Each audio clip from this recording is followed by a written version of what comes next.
Okay. And ఇప్పుడు మీరు చెప్పిన దాంట్లో పచ్చకామెర్లు చిన్న పిల్లలు, పుట్టిన పిల్లల్లో చూస్తాం. అవును. అది ఎంత డేంజర్ అంటే యూజువల్‌గా చాలామంది ఏం చేస్తారంటే ఎండలో పెడితే సరిపోతుంది అని అంటారు. అది ఎంత డేంజర్? ఎలా కేర్ తీసుకోవాలి ఇది?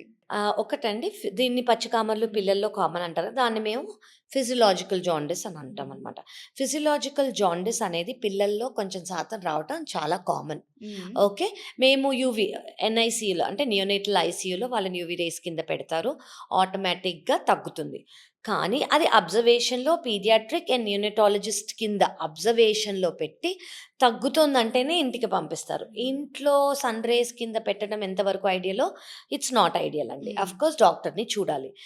కామన్‌గా ఫిజియోలాజికల్ జాండీస్ రావటం కామన్ అండి. హ్మ్. కానీ ఆ కామన్‌నెస్ కాకుండా జాండీస్ చిన్న పిల్లల్లో లివర్‌లో ఏదన్నా భాగం సరిగ్గా డెవలప్ అవ్వకపోయినా కూడా హ్మ్. వస్తుంది. అలాంటి వాళ్ళకి సర్జరీ లేదా లివర్ ట్రాన్స్‌ప్లాంట్ కూడా చేస్తామనమాట మేము. ఓకే. సో, ప్రతి ఒక్క జాండీస్ సేమ్ కాదు. దేనివల్ల వచ్చింది అనేది మనకు చిన్న టెస్ట్‌లలో తెలిసిపోతుంది. దాన్ని బట్టి ఏం చెయ్యాలి? జెనెటిక్కా ఇది?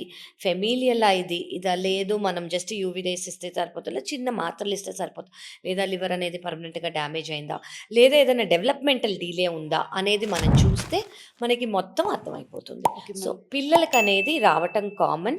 అండ్ వచ్చిన వాటికి మనం హిస్టరీ, జెనెటిక్ టెస్టింగ్‌లో మనకి తెలిసిపోతుంది.